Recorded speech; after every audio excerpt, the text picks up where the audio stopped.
I read something in the paper the other day that really bothered me, and it's something that ought to bother you too. How come? Because it's crazy. It's insane. Do you know the research tells us now that a teenager who's driving has something like a 4 times greater chance of having a traffic accident if they're texting while driving as opposed to drinking and driving?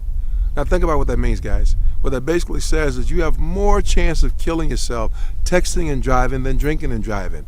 And yet the reality is we can tell you that. You can see it on TV. You can hear it in school. You can read it in a magazine. You can read it in a book. You can read it in a newspaper. You can hear about somebody having an accident because of it.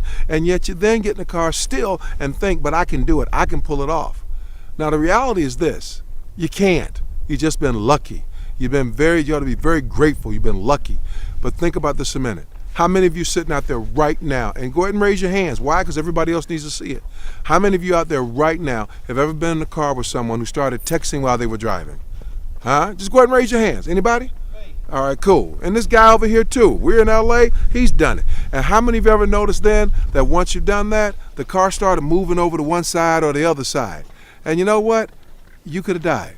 Come on, guys, put that thing down. Text later, or get one of the new kind of phones. There are new phones now that you can text by voice recognition software. Voice recognition software. In other words, if I want to send a text out to Jamie, I can say, text to Jamie. And then I say, Jamie, what's up, girl? Been thinking about you. Holla at a brother. And then it goes to her. And then if Jamie sends me something back, it comes back, and the voice recognition software will say to me, to Milton from Jamie. Jamie says, hi, Milton, hollering at a brother. Consider yourself hollered at. Guess what? Try that, guys. But this texting while you're driving, it can be deadly. Watch yourself. Be careful. Life, lessons, we live.